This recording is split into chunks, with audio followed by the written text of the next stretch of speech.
What is up, everybody? Welcome back. It has been a while, but I'm finally back on YouTube making videos again. My name is Hannah. If you're new here, this video is about how to fight insomnia and get better sleep. I will be sharing my 10 tips that are tried and true on how to improve your overall sleep at night. Before we jump in, please be sure to subscribe for me so you can support me and my channel.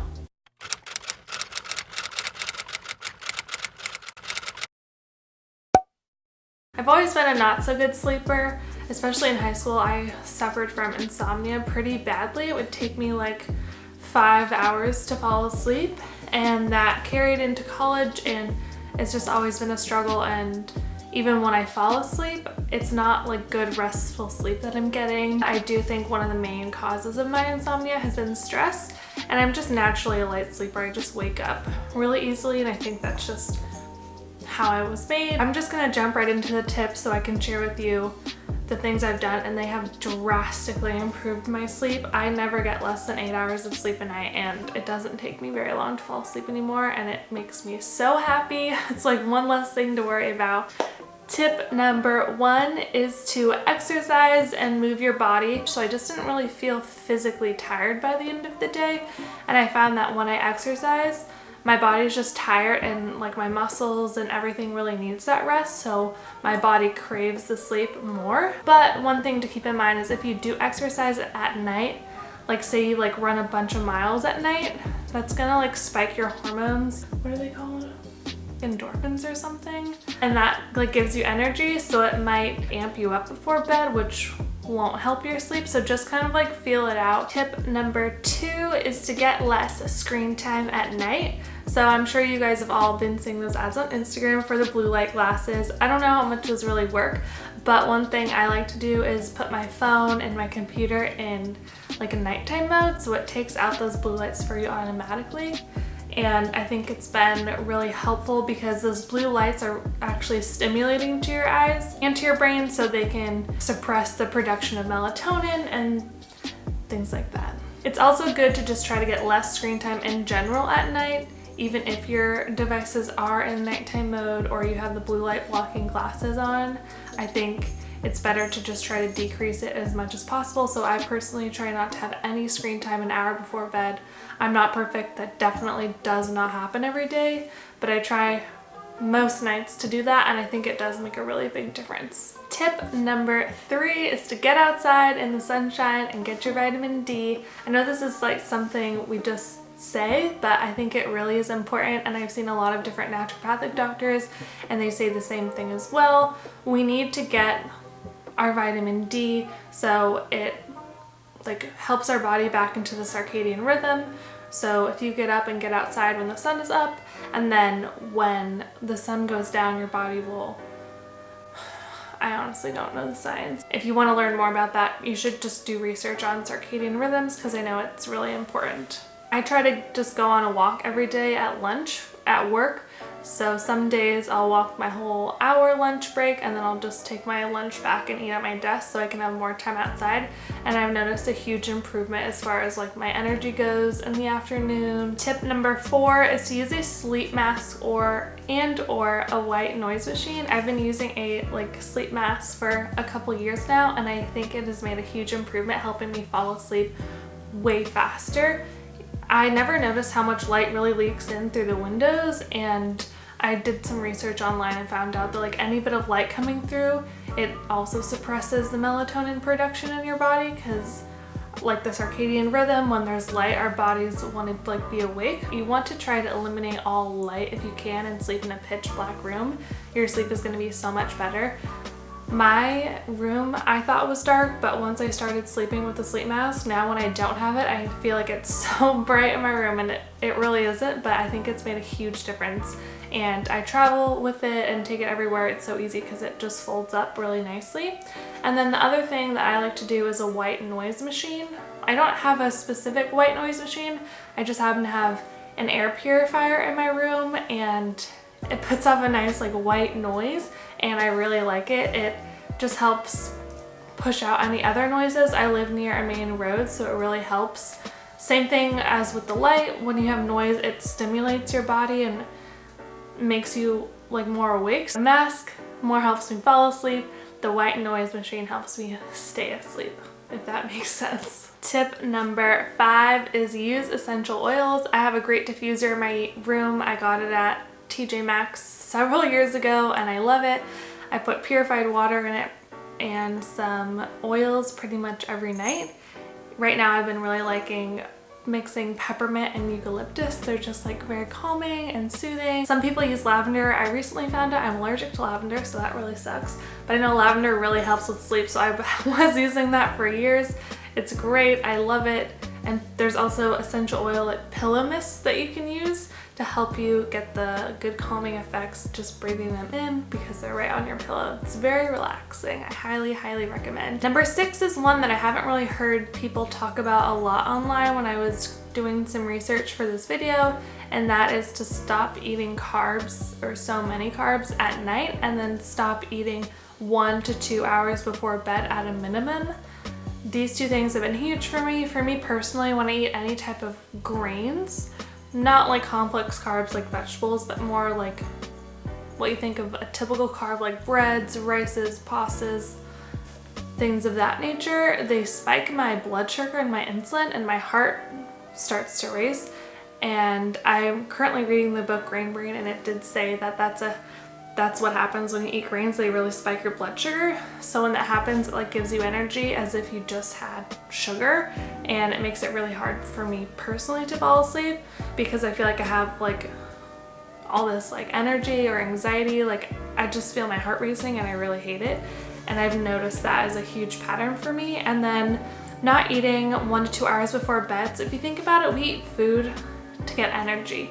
So if you eat a massive meal right before bed, that's giving your body energy, and your body has to put all this energy in to digest the food, and it just really stimulates your body and prevent you from falling asleep as fast and also prevent you from getting as restful sleep. So the further from bedtime you can eat, the better in my opinion. I don't eat within 2 to 3 hours of going to bed, and it's made a huge, huge, huge impact on my sleep. Number 7 is to meditate. I've been meditating for a couple years now and I love it so much. It definitely takes a lot of practice and it can be intimidating to get started with, but it adds so much value to my life. I can't even tell you.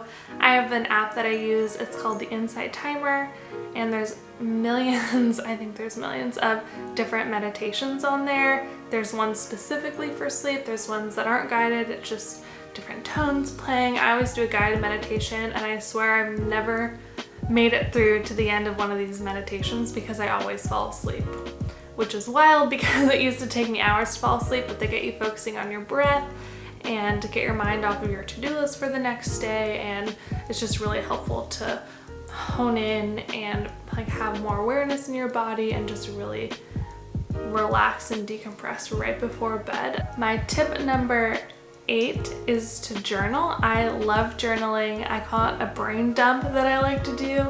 Like I mentioned, I have a lot of stress in my life. Work makes me really stressed at the moment, and I find it really helpful to do daily journaling, sometimes twice a day.